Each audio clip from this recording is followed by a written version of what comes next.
5 राज्यों में चुनाव तारीखों के ऐलान के बाद से सबसे ज्यादा उथल-पुथल यूपी की सियासत में देखने को मिल रही है। कल से शुरू हुई दल बदल यूपी में आज भी जारी है। आज समाजवादी पार्टी के 2 विधायक बीजेपी में शामिल हुए, तो वहीं बीजेपी छोड़ साइकिल पर सवार स्वामी प्रसाद मौर्य के पीछे कई विधायकों की पार्टी छोड़ने की कतार लग गई है। इस बीच पश्चिमी यूपी के कई बड़े नेता और पूर्व सांसद अवतार सिंह भड़ाना राष्ट्रीय लोकदल में शामिल हो गए। आरएलडी के राष्ट्रीय अध्यक्ष जयंत चौधरी ने मुलाकात के बाद पार्टी में उनको शामिल कराया। तो उत्तर प्रदेश में पलायन पॉलिटिक्स जारी है, जोरों पर है। चुनाव का बिगुल बज चुका है, ऐसे में कई नेताओं के दल बदलने का सिलसिला शुरू हो चुका है। मंगलवार को यूपी कैबिनेट के मंत्री स्वामी प्रसाद मौर्य ने इस्तीफा दिया था। हालांकि वो खुद तो नहीं कह रहे हैं कि वो समाजवादी पार्टी में गए हैं, लेकिन समाजवादी पार्टी की तरफ से कहा जा रहा है कि उन्होंने साइकिल की सवारी की है, यानी कि अखिलेश यादव की फोटो ट्वीट करने के बाद। उनके साथ 4 और विधायकों ने भी समाजवादी पार्टी में शामिल होने का फैसला किया है। वहीं कांग्रेस के बागी विधायक नरेश सैनी ने दिल्ली में आज बीजेपी का दामन थाम लिया। इमरान मसूद और मसूद अख्तर भी कांग्रेस से बागी हो गए। कल कई बीजेपी विधायकों ने अपने खेमे में आने से इतरा रही समाजवादी पार्टी के लिए आज का दिन मायूसी भरा रहा। पार्टी के विधायक हरिओम यादव और पूर्व विधायक धर्मपाल ने बीजेपी की सदस्यता ली। ऐसे में अब आगे देखना यह होगा कि आने वाले दिनों में और कितने नेता इस दल बदल की राजनीति को आगे बढ़ाते हुए नजर आएंगे।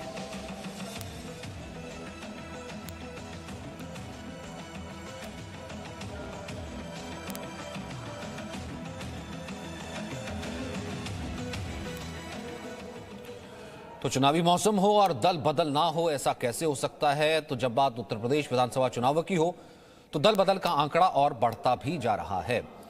दिल्ली में बीजेपी ने कांग्रेस विधायक नरेश सैनी, समाजवादी पार्टी विधायक हरिओम यादव और पूर्व विधायक धर्मपाल को पार्टी की सदस्यता दिलवाई। वहीं कल का दिन समाजवादी पार्टी के लिए खास रहा, क्योंकि यूपी के कैबिनेट के एक मंत्री समेत बीजेपी के 5 विधायकों ने पार्टी से इस्तीफा देकर साइकिल की सवारी का फैसला किया। वहीं कांग्रेस के 2 और बागी विधायकों के समाजवादी पार्टी में शामिल होने की अटकलें तेजी पर हैं।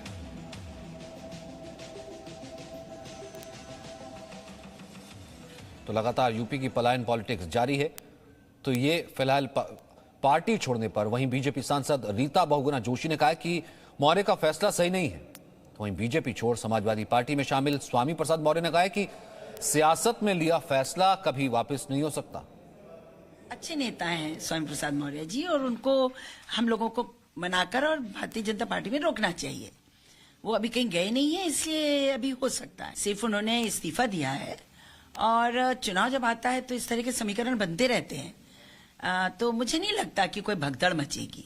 कि कमान से निकला न तीर वापस होता है, और राजनीति में एक बार लिया गया फैसला भी कभी वापस नहीं होता है। अब मैं अपना निर्णय तो नहीं पलट सकता, लेकिन भारतीय जनता पार्टी की सरकार को जरूर पलट सकता हूं, और अब उसको पलटने और उलटने की तैयारी है। साथ ही साथ 2022 के चुनाव परिणाम ये बताएंगे कि स्वामी प्रसाद मौर्य का फैसला कोई हल्का फुल्का फैसला नहीं था, बल्कि भारतीय जनता पार्टी सरकार की ताबूत का अंतिम कील था। तो हर पार्टी छोड़ने वाला नेता और दूसरी पार्टी में जाने वाला नेता ये कहता है कि पुरानी पार्टी से वो खुश नहीं था, उसकी नीतियों से खुश नहीं था। नई पार्टी को वो मजबूत बनाएंगे और ये पुरानी पार्टी के लिए भारी साबित होगा। वहीं कांग्रेस के भी विधायकों का बागीपन जारी है। क्या कहना है प्रमोद तिवारी का, वो भी सुन लेते हैं। और इमरान मसूद ने जब समाजवादी पार्टी ज्वाइन की, उनसे भी बात की, वो भी सुनते हैं। लड़ाई अब चूंकि सीधे सीधे है, तो ऐसे में फैसला लेने की घड़ी है। तो फैसला लेने का समय आया। हमने सब साथियों से मशवरा किया, सबने कहा कि हमको समाजवादी पार्टी का समर्थन करना चाहिए। प्रभाव पूरे प्रदेश के अंदर अखिलेश जी का है, नेतृत्व अखिलेश जी का है, और अखिलेश जी के नेतृत्व के अंदर पूरे प्रदेश के अंदर समाजवादी पार्टी का एक तूफान है। और पिछली बार 111 सीटों में से 88 सीटें भारतीय जनता पार्टी ने पश्चिम में जीती थी। इस बार 10 सीटें भारतीय जनता पार्टी जीत नहीं पाएगी। नहीं सर, आप ही के पार्टी के नेता इमरान मसूद हैं जो सपा में जा रहे हैं। उनका कहना है कि हमने बड़ी समझाने की कोशिश की प्रियंका जी को, राहुल जी को, हालांकि उनको उनके खिलाफ कुछ नहीं बोल रहे, लेकिन हम समझाने में नाकाम रहे। वो चाहते थे कि समझौता हो जाता सपा से, शायद कुछ भला हो जाता। मैं एक चीज़ कहना चाहता हूँ, वो चाहते थे समझौता, चले गए पार्टी में, तो वो अगर कांग्रेस में रह के कांग्रेस को मजबूत किया जाए, हम ऐसा चाहते हैं। पार्टी में किसी के आधार पर जीत जाना ये परमानेंट संजीवनी नहीं है। इसके लिए कांग्रेस को मजबूत करना पड़ेगा, संगठन के स्तर मजबूत करना पड़ेगा, जिसमें वो हौसला होगा, जिसमें वो भरोसा होगा, जिसमें वो विश्वास होगा। वो कांग्रेस का तिरंगा लेकर चलेगा और आप देख लीजिएगा 10 मार्च को कांग्रेस प्रियंका गांधी के नेतृत्व में सरकार बनाएगी। वहीं यूपी के जातिगत समीकरण पर नजर डालें तो एससी 20% है आबादी के तौर पर, ओबीसी की आबादी 45% है, वहीं मुस्लिम 18.50% है, यानी 18.50%। ब्राह्मण वोट 13% है, ठाकुर वोट है 7.60%। अब अगर कल से अब तक बीजेपी छोड़ने वाले चेहरों का जिक्र करें तो स्वामी प्रसाद मौर्य, रोशन लाल वर्मा, ब्रजेश प्रजापति और विनय शाक्य, ये सभी ओबीसी समाज से ताल्लुक रखते हैं। वहीं भगवती सागर दलित समाज से आते हैं, यानी समाजवादी पार्टी नेताओं के जरिए एससी के 20 और ओबीसी के 45% वोटों पर सेंध लगाने की कोशिश करेगी।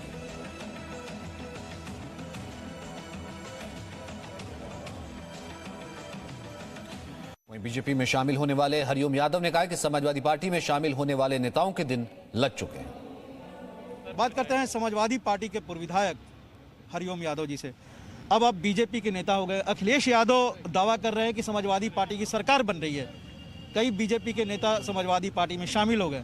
आप समाजवादी पार्टी से बीजेपी में, क्या अखिलेश यादव के उस दावे पर भरोसा नहीं आपको? देखिए, अखिलेश यादव जी के बारे में हम ज़्यादा कुछ नहीं कहेंगे, लेकिन इतना हम कह रहे हैं कि जो समाजवादी पार्टी में जो लोग शामिल हो रहे हैं वो फूके हुए कारतूस हैं। उनका समाजवादी पार्टी में कोई अस्तित्व नहीं है और वो चुनाव जीत के नहीं आएंगे दोबारा। 5 साल मलाई काटी है, एंड टाइम जब आया तो छोड़ के चले गए। हरिओम जी, आप मुलायम सिंह यादव जी के साथ भी काम किए हुए हैं। अखिलेश यादव एक बार मुख्यमंत्री रहे हैं, फिर से वो दावा कर रहे हैं। आपको लगेगा अखिलेश यादव के दावे में दम नहीं है या फिर अखिलेश यादव पर भरोसा आपको नहीं रहा? देखिए, हमने कहा ये सरकार भारतीय जनता पार्टी की उत्तर प्रदेश में बनेगी। अखिलेश यादव जी को ऐसे लोगों ने घेर दिया, राम गोपाल जैसे लोग अगर पार्टी को चलाएंगे तो पार्टी को खत्म कर देंगे और अखिलेश यादव जी को भी कमजोर कर देंगे। एक आखिरी सवाल रहेगा। स्वामी प्रसाद मौर्य वहां ज्वाइन किए, बड़े नेता थे। आपको लगता है कि स्वामी प्रसाद मौर्य बीजेपी छोड़ के गए हैं तो सपा का चांसेस बढ़ेंगे क्या है? स्वामी प्रसाद मौर्य जी अब चुनाव हारेंगे। चलिए रविंद्र कुमार, जी मीडिया, दिल्ली।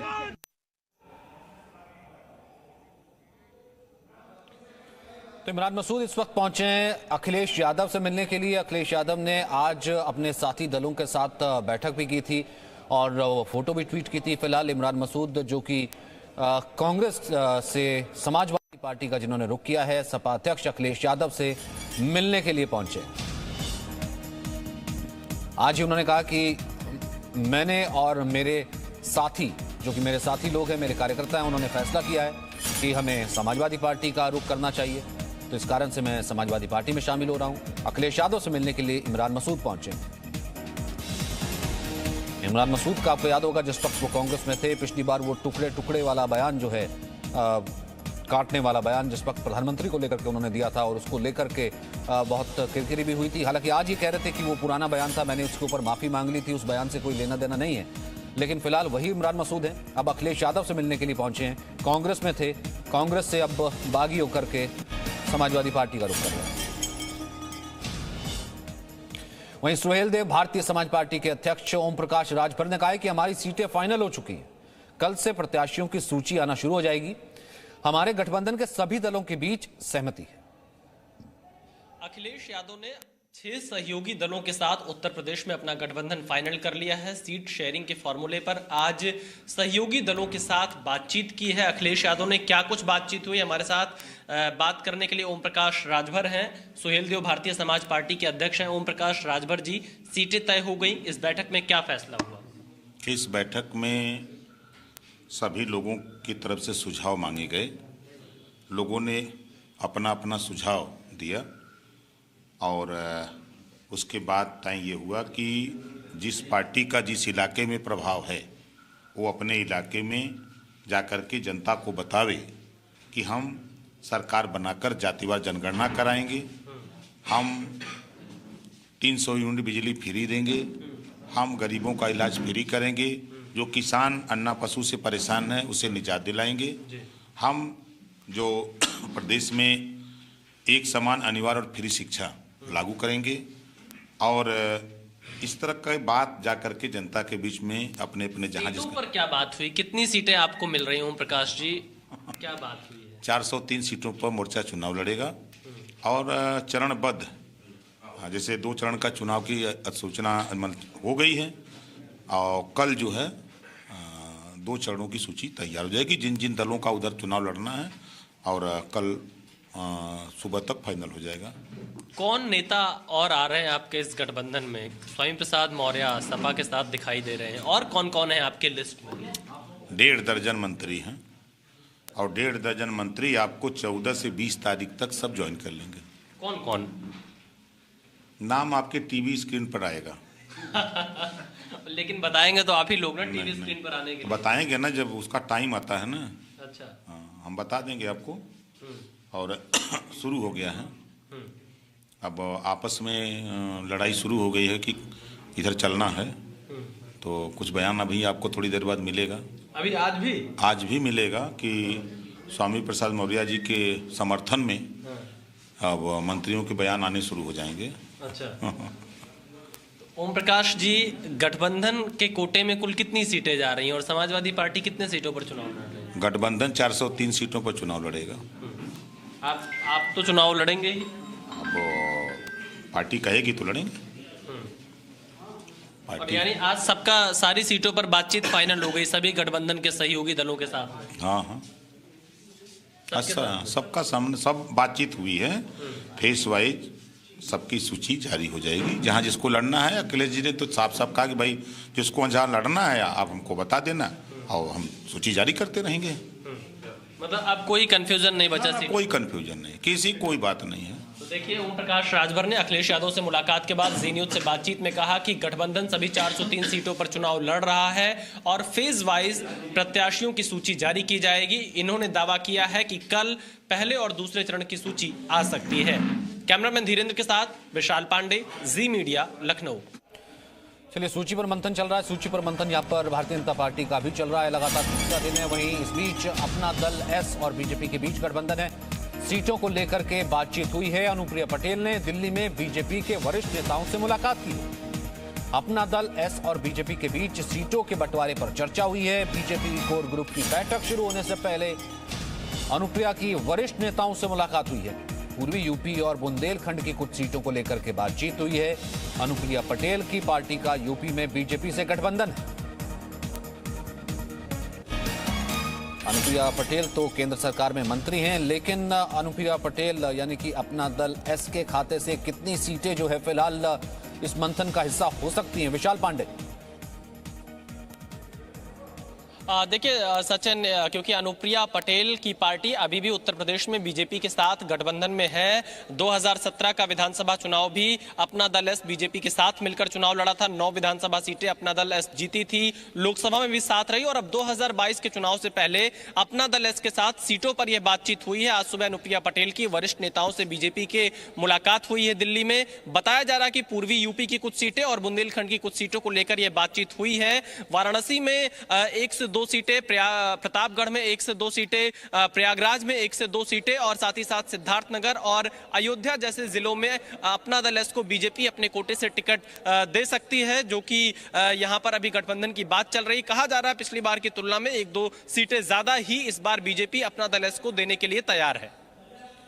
और फिलहाल क्या ये माना जाए, यानी कि जिस तरीके से सीट शेयरिंग का फॉर्मूला आज समाजवादी पार्टी ने तय कर लिया अपने 6 साथी दलों के साथ, भारतीय जनता पार्टी भी उसी राह पर चलती दिख रही है। हालांकि इतनी ज्यादा पार्टियों से भारतीय जनता पार्टी का गठबंधन नहीं है, ज्यादातर सीटों पर उन्होंने खुद ही चुनाव लड़ना है।